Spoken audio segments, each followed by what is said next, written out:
The Outlaws, man. Unbelievable. Well, first of all, you've got an outlaw situation here. It is an outlaw situation.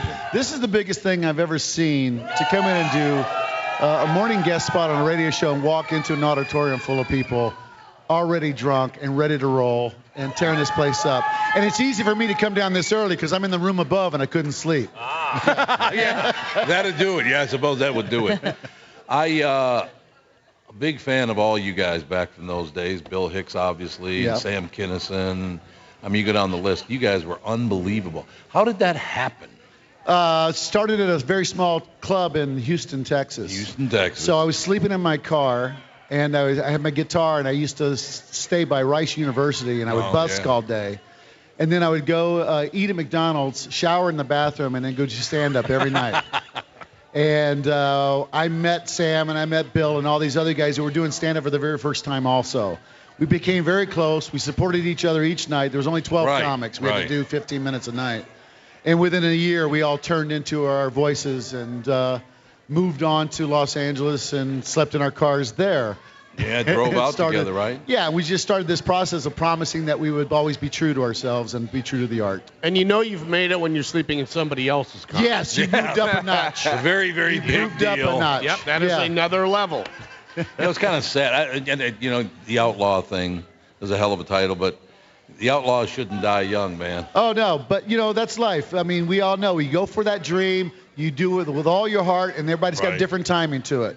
But I've got a story on how the name The Outlaws came about. All right, I'd love to hear. I'd love to hear. Because it's a Vegas story.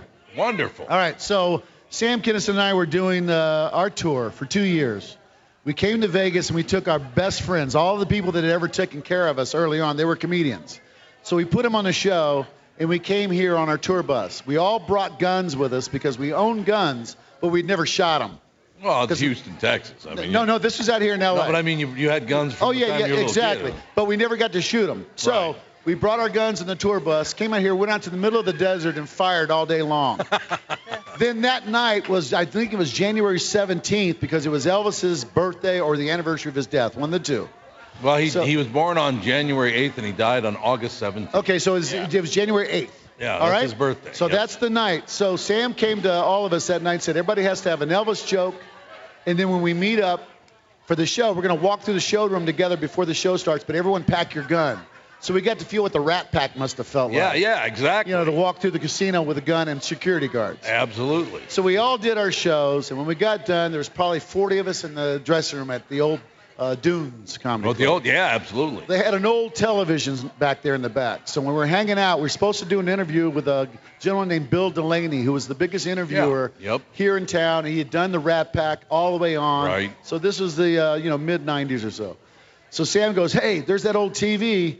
And to honor Elvis, why don't we all take our guns out and blow that television out? Because he did that in his suite. That's what Elvis used to do all the time. Exactly. So we moved everybody out behind us, and we stood about 15 feet back, and 7 of us took our guns out and went on 3. 1, 2, 3, kaboom, and blew this TV to smithereens, right?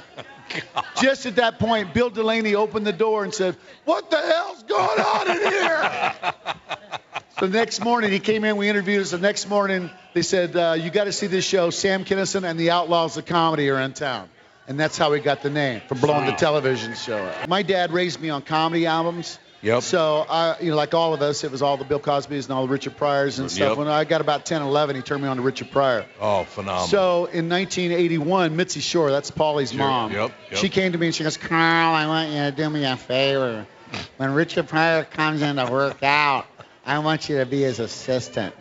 So I got to be Richard Pryor's assistant for the 2 months that he worked out live on Sunset Strip. So every night he would come in, I would grab him from his car, walk him to a hiding place. He'd ask me who was on stage and then decide when he wanted to go on and perform. So on the 4th night he came in and he said, hey, Carl, can I have a water before I go on? And I go, sure. And I went and got him a water. And then I ran to the phone. I dialed the number, woke my father up in Texas.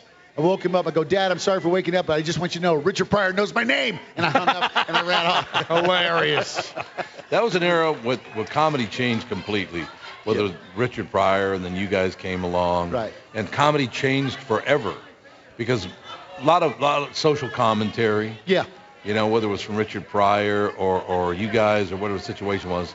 instead of being, hey, it's all in good fun, it wasn't all in good fun anymore. No, we were talking about the things that were happening that were bad in your life, and we were just putting this twist on it, Plus, we bought Rock and Roll Land because we grew up on the Sunset Strip. At the same time, all the other bands were hitting on the strip. Right. So just half a mile down the road, all these rock groups are starting to burst. So we all hung out. Like the Whiskey A Go-Go and Troubadour and all that stuff? All that stuff. We were friends with all those guys.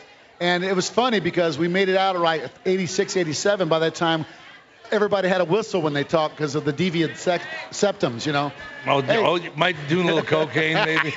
Just maybe a little bit of cocaine action. Yeah, I would imagine that's probably true. Yeah. There are some great books about you guys. Yeah. I mean, a couple Bill Hicks books, obviously. Right. Were there 2 or 3 of them? Yeah.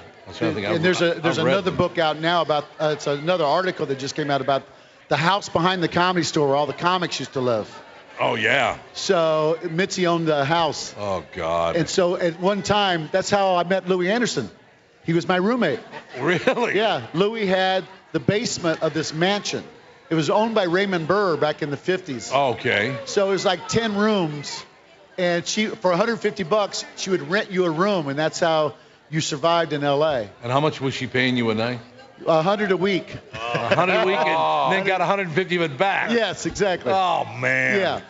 So we had this giant house, and Dice lived there, and myself, and Kennison, and all these other actors that were a part of the Comedy Store, improv actors, and Louis.